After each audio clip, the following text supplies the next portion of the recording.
상부 멘틀의 운동을 나타낸 것이고요. 이에 대해 옳지 않은 거를 이제 묻는 문제가 되는 거죠. A는 해구가 되는 거고요. B는 해령, 그리고 C는 판을 나타냈네요. 1번 멘틀 내 상하부의 온도 차이로 대류가 일어난다. 예, 옳은 내용이 되는 거고요. 방사성 원소의 이제 붕괴 열에 의해서 멘틀 상하부에 온도 차이가 발생하고요. 이에 따라서 밀도 차이가 발생하기 때문에 멘틀 내부에서 대류 현상이 일어나는 거죠. 2번 A에선 상대적으로 무거운 판이 소멸된다. 예, 해구.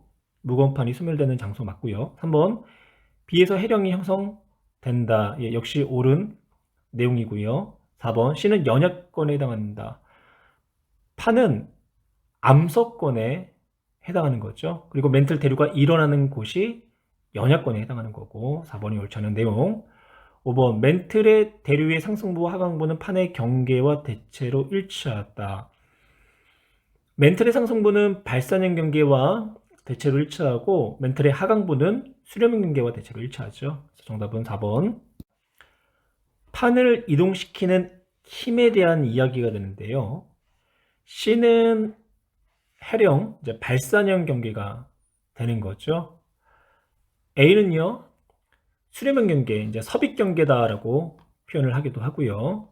그러면 섭입 경계부터 이야기할까요? 섭입 경계는 무거운 해양판이 중력, 즉 무게 때문에 침강하는 현상이 일어나죠. 그래서 섭입이 되면서 판을 잡아당기는 그런 이제 힘이 나타나는 거고요.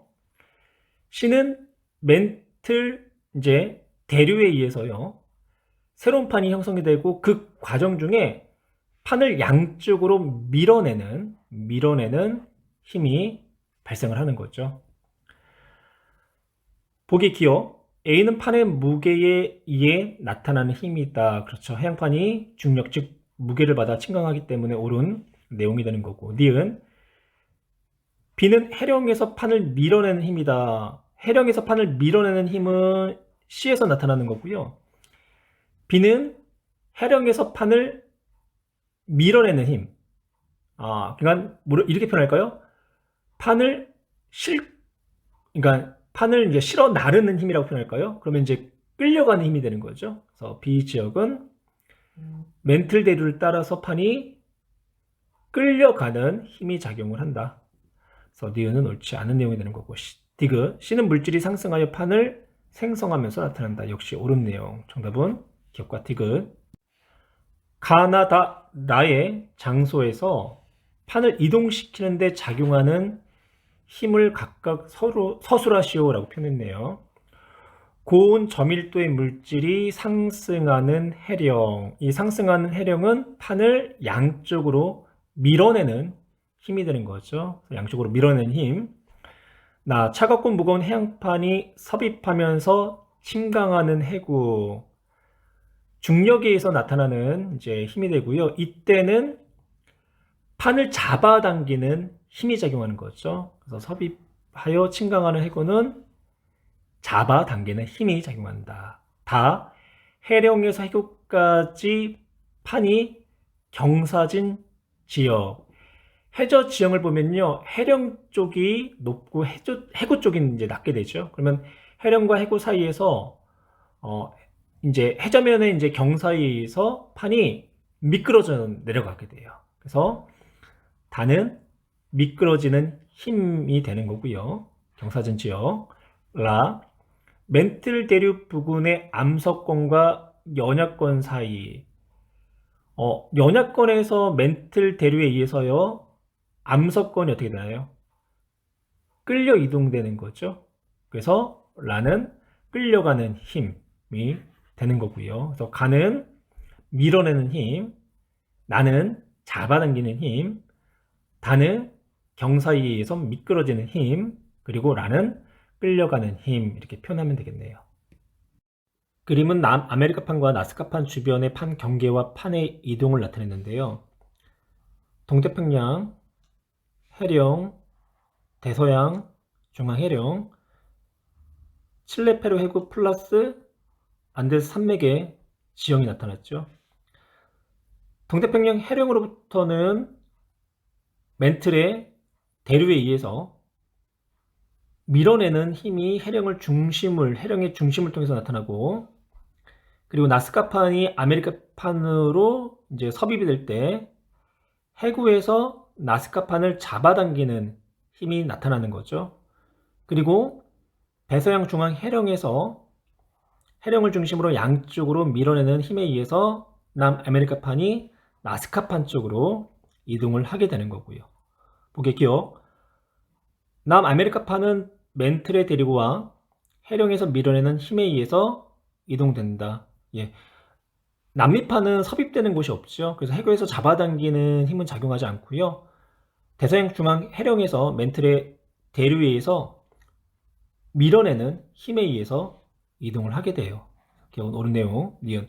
나스카판의 이동에는 해령에서 밀어내는 힘도 작용하고, 또한 해구에서 잡아당긴 힘 또한 작용하죠. 이때 해구에서 잡아당긴 힘의 영향이 해령에서 밀어내는 힘의 영향보다 더 크게 나타나요. 니은 옳은 내용이 되는 거고, 판의 이동 속도, 나스카판은 해령에서 밀어내는 힘과 해구에서 잡아당기는 두 가지 힘이 나타난 반면, 남아메리카판은 해령에서 밀어내는 힘만 나타나죠. 그래서 나스카판이 남아메리카판보다 판의 이동 속도가 빠르다라고 표현을 해야 되겠네요. 따라서 정답은 3번. 판 구조론에 비교했을 때요, 플룸 구조론에 대해 옳게 이제 주장한 학생을 고르는 문제가 되는 거고요. 우진이 볼까요? 지진 때, 화산 때의 분포를 더 잘 설명할 수 있어. 화산 때와 지진 때는요, 판의 경계와 거의 나란하게 일치하고 있죠. 그래서 판 구조론으로 더 잘 설명할 수가 있는 거고요. 그래서 우진이 옳지 않은 내용. 동화, 멘틀레 상대적으로 더 깊은 곳에서 일어나는 변화를 설명하고 있어. 판 구조론은요,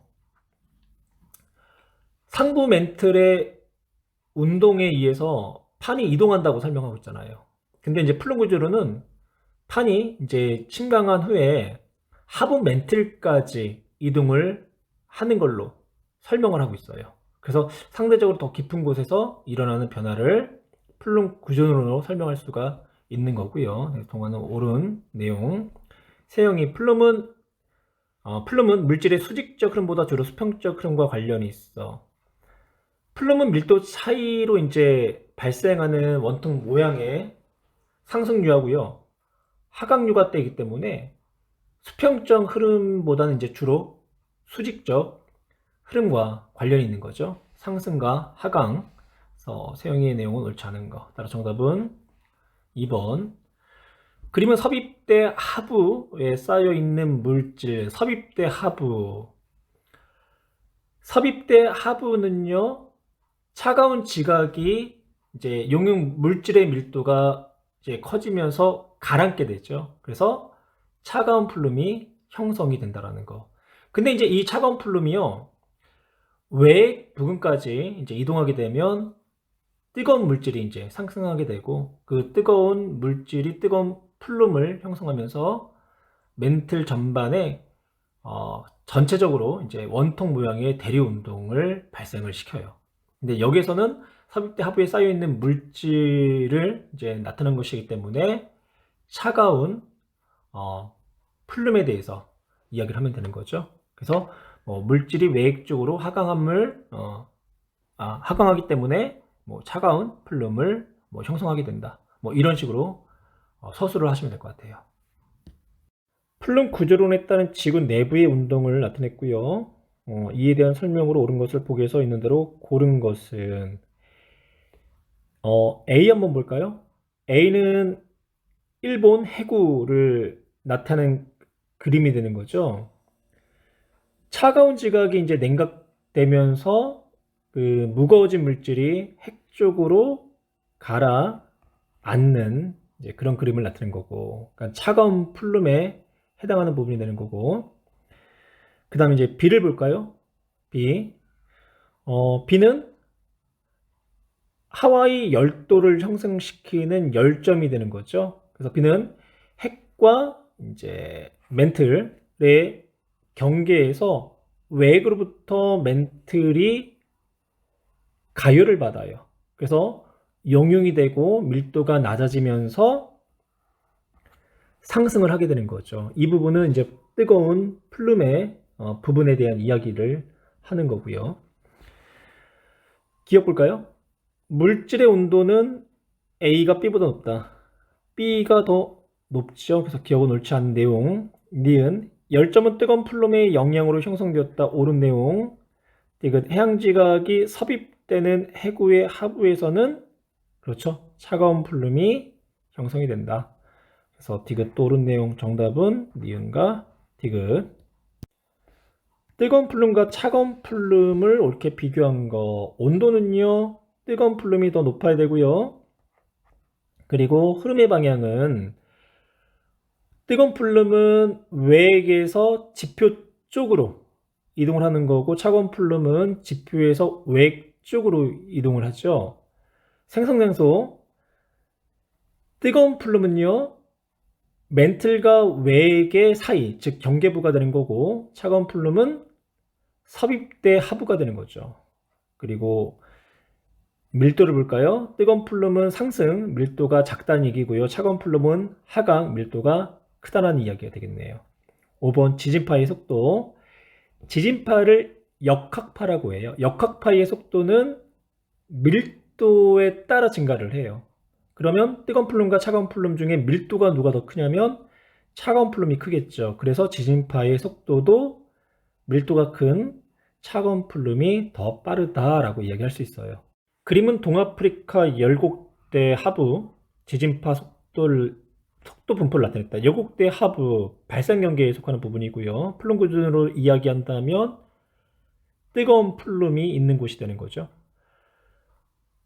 피파 지진파의 피파의 속도의 편차를 보니까 A 부분은요. 기둥 모양으로 분포되어 있고 속력이 굉장히 느리죠. 속력이 굉장히 느리다라는 것은 그만큼 밀도가 매우 작다. 밀도가 작다라는 얘기는 그만큼 온도가 높다라는 것을 의미하는 거고요. 그래서 뜨거운 플룸을 지금 표현한 거고요. 보기 볼까요? A점은 주변보다 온도가 낮다가 아니라 높다라고 표현을 해야 되고 니은 A에는 플룸 상승류가 발달한다. 예, 뜨거운 플룸이기 때문에 밀도가 낮은 뜨거운 플룸이 상승을 할 거고요. 이 지역은 판의 수렴형 경계가 아니라 발산형 경계에 해당하는 부분이죠. 그렇다고 해서요. 뜨거운 플룸은 발산형 경계에서만 나타나는 것은 아니에요.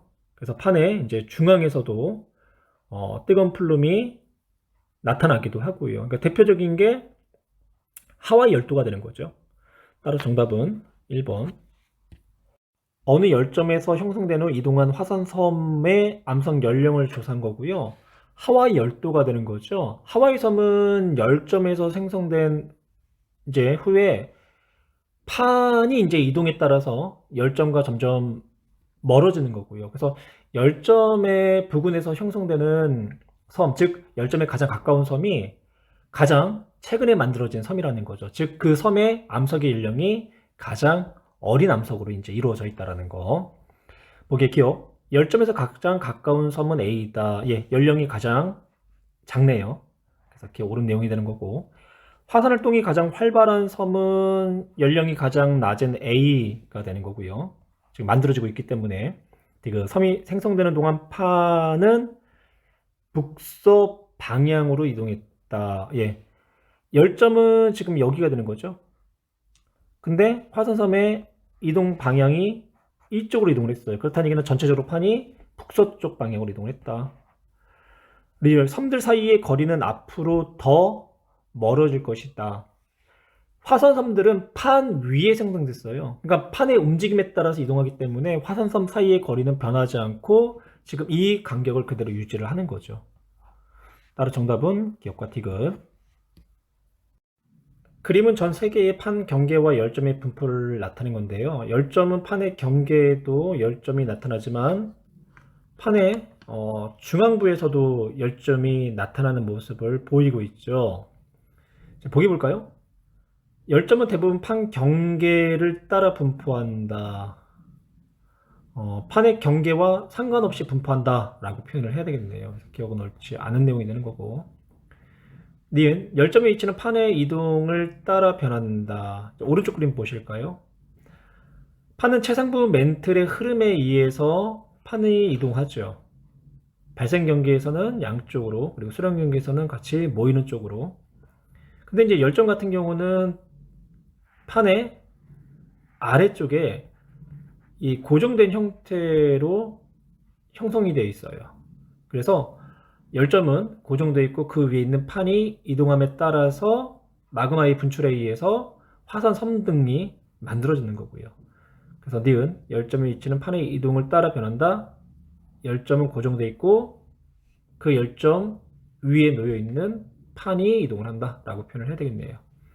디귿 뜨거운 플럼이 상승하면서 열점이 생성된다. 예, 옳은 내용이 되는 거죠. 뜨거운 플럼이 이제 상승하면서요, 압력이 낮아지게 돼요. 그래서 압력이 낮아져 이제 용융되면 마그마가 모이게 되는 그런 이제 지점이 발생하거든요. 그 지점을 열점이다라고 표현을 하는 거죠. 따라서 정답은 2번. 하와이 섬은 판 경계에 있지 않지만 화산 활동이 활발하게 일어난 까닭을 서술하시오. 하와이 섬 밑에는요, 뜨거운 플룸으로 형성된 열점이 있죠. 그 열점에서 마그마가 이제 계속해서 지각을 뚫고 이제 분출하기 때문에 계속해서 화산 활동이 활발하게 나타나는 거죠.